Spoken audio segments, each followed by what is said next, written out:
Georgi Odoshashvili, thank you very much for joining us. Thank you for the chance in pronouncing my name correctly. Thank you. Well, you're a political scientist at the Ilyas State University in Tbilisi. You've commented on events in Georgia for us several times, and about the relations with Russia. And this Russian law. Now, the latest that we have on that subject is the veto of the law by the President Salome Zurabishvili.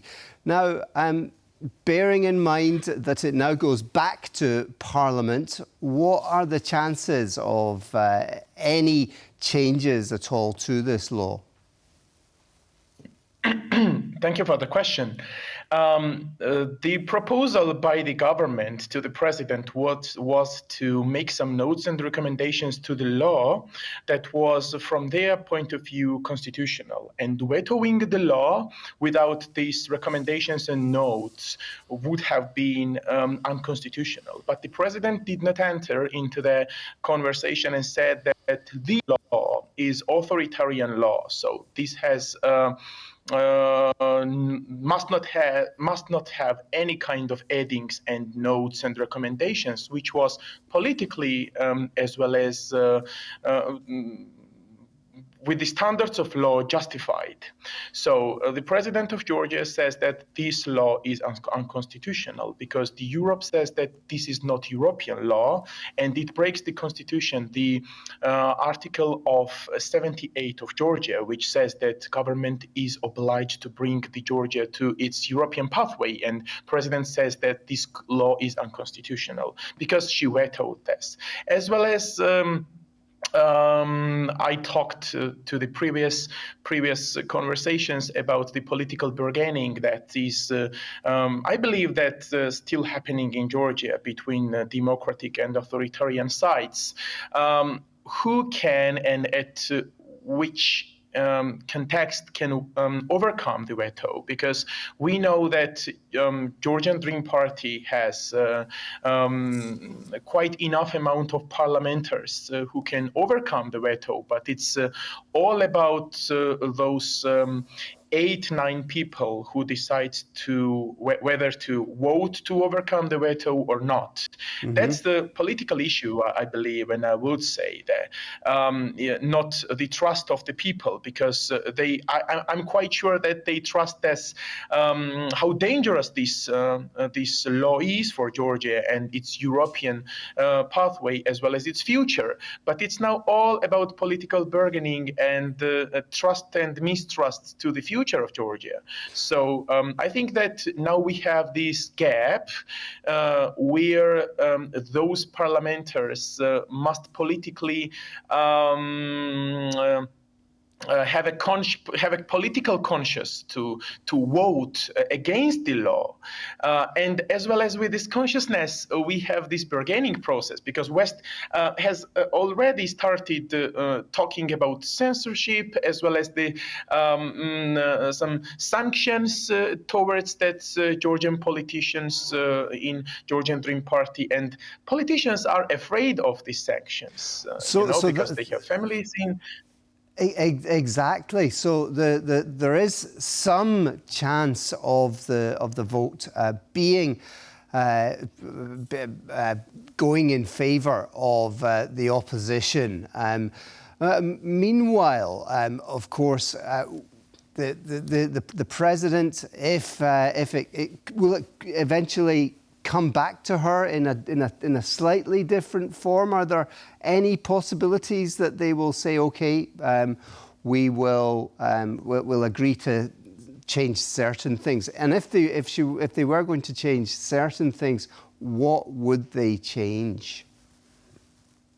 This is just a matter of hope, because we as a Georgian society, as well as people who work on political issues, we just hope that the negotiations, as well as this political fear that comes from the West to the Georgian Dream Party politicians, will work. These all are assumptions, right? So we don't know whether those people overcome this veto or not. But as from the presidential side, she says that I'm not giving you any kind of recommendations and notes. There will not be any kind of changes in the draft law, because this law is already authoritarian and against the principles of Georgian society. So she said that she is not going to any conversation about changes and notes to the, whereas the Georgian party, all the politicians from their side do, because they say that, okay, if this law is Russian or authoritarian, tell us what is that. And Georgian civil society, like it's been days that they underline and make highlights to the articles that is authoritarian and gives government biggest means of interfering into people's lives. Now, So meanwhile, we saw a march kind of in favour of the government going through the streets.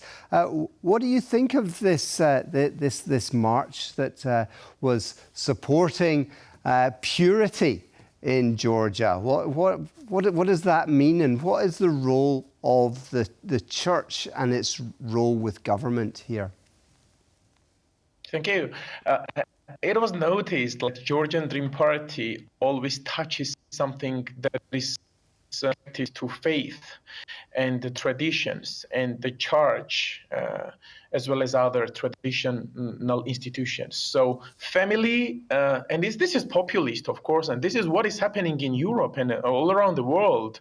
Nationalist and populist parties take something connected to purity or faith, and they politically work on that. The same is happening in Georgia right now, because family, the government, the people, like in front of parliament and in streets to celebrate the family purity or the faith of Family Day. I don't really understand why do we need days to celebrate the purity of family or faith of the family. But anyways, government called the people that protect your traditions, protect your family traditions, and come out into the street. Come and let's gather and let's celebrate this day. I will not say that all the people are pro-government, because I believe that there were people who trusted in family and faith and are against government. And we saw some people, lots of televisions interviewed people that they are against this law, but they do like family and they trust the faith of the family. So government tried to tick those people into their side, but it's not like that. We are the people who trusted in traditions and family, and this is kind of something that touches to perceptions of Georgian society. And family, government forgot to say that family is also quite tangible, as well as quite faithful thing for European as well as to US societies. So they just ticked and wrote this into their side, but it's not like that. Those were not people who, not all the people trusted that this law had any kind of connection to family. Right. Is it something to do with the fact that they're saying, well, if you want purity and family, then you have to at all costs avoid war. And the best way of avoiding war is to certainly kind of appease Russia, not interfere, don't go too close to Europe, don't say too much against Ukraine, and then your family and your purity will come from that. Is that the kind of the message? That's correct. That's correct. Because it's been days, it's been years by, like, I would say that it's from the war in Ukraine, from the period of war in Ukraine, when government started to kind of manipulate that, like somebody that we don't know it yet, they call a global war party. I believe that they call it the Western side, that wants to put Georgia into war situation. And they say that we are not going to follow the West like Ukraine did. This was quite controversial talks two years ago. And they say that, okay, be neutral to Russia as well as to West would be the best choice for Georgia as a country, as a society, as the future of Georgia. They don't really understand that 20% Georgian territory is occupied by Russia, and annexed territories, annexed occupied country can't be neutral because in political science, occupied country is already in war. So how can you make people believe that your future must be neutral when somebody or something had already touched your sovereignty, right? So, Yes, but this but is not something to that works on society. yes, but that happens to somebody else in a way, doesn't it? It's there. It's Ossetia. It's Abkhazia. It's not us here with our happy family. Is that the idea? Just a quick answer on that, and we'll finish up there. It's like that because there were some talks about confederations already. So. Indeed.